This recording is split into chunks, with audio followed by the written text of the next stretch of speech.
সরকার পতনের পর পুঁজিবাজারের উত্থান ছিল চোখে পড়ার মতো। তবে দিন গড়ানোর সঙ্গে সঙ্গে পরিস্থিতির অবনতি হতে শুরু করেছে। টানা দরপতনে বিনিয়োগকারীদের মধ্যেও দেখা দিচ্ছে হতাশা।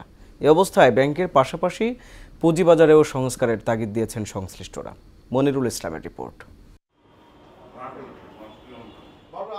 দরপতনের বৃত্তে থাকা শেয়ার বাজারে ঢালাও দরপতন হয়েছে। দেশের প্রধান শেয়ার বাজার ঢাকা স্টক এক্সচেঞ্জে যে কয়টি প্রতিষ্ঠানের শেয়ার ও ইউনিটের দাম বেড়েছে, কমেছে তার 14 গুণেরও বেশি। ফলে কমে গেছে মূল্যসূচক। টানা দরপতন অনেকটা নীরবেই দেখছেন বিনিয়োগকারীরা। অবস্থা এমন যে পুঁজি রক্ষাই দায় হয়ে পড়েছে। আইপিওর মাধ্যমে যদি ভালো কোম্পানিগুলোকে এনলিস্টেড করা হয়, সেক্ষেত্রে এটা বাজারের জন্য ভালো হবে। এদিকে ক্রমেই দীর্ঘ হচ্ছে জেটভুক্ত কোম্পানির তালিকা।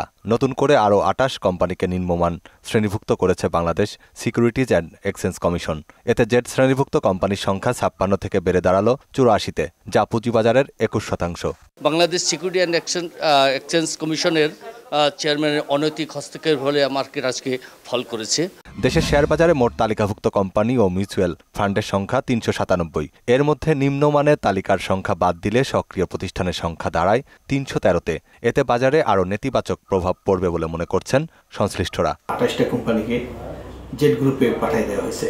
এই সময়ে এই নিউজটা আসলে আমাদেরকে মার্কেটটাকে আরও বেশি একটা নতুন চাপ তৈরি করেছে।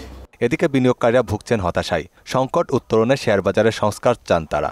দুষ্ট প্রকৃতির লোক যারা আছে তাদেরকে চিহ্নিত করে শাস্তির আওতায় আনা। প্রকৃত বিনিয়োগকারীর থেকে গ্যাম্বলাররা বেশি প্রবেশ করেছে। লঙ্কা বাংলা সিকিউরিটিজের ব্যবস্থাপক আমিনুল হক মিলন বলেন, সরকার পতনের পর প্রত্যাশা ধরে রাখতে পারেনি বাজার, তাই পুঁজিবাজারেও সংস্কার দরকার। সিকিউরিটিজ কমিশন পুনর্গঠিত হওয়ার পরে গত 1.5 মাসে এখন পর্যন্ত যে সিদ্ধান্তগুলো এসছে, আমি আগে বলছিলাম যে ওইভাবে যে সমন্বিতভাবে মার্কেটের উন্নয়নের জন্য কোনো সিদ্ধান্ত এখন পর্যন্ত আসেনি, বরং ওনারা কিছু কিছু ডিসিশন নিয়েছে, পরবর্তীতে আবার সেগুলোতে তারা আবার পিছুটান দিয়েছে। যথাযথ ব্যবস্থা নিলে শেয়ার বাজার তার আগের অবস্থায় ফিরে আসবে বলেও মনে করেন তিনি। মনিরুল ইসলাম, মোহনা সংবাদ, ঢাকা।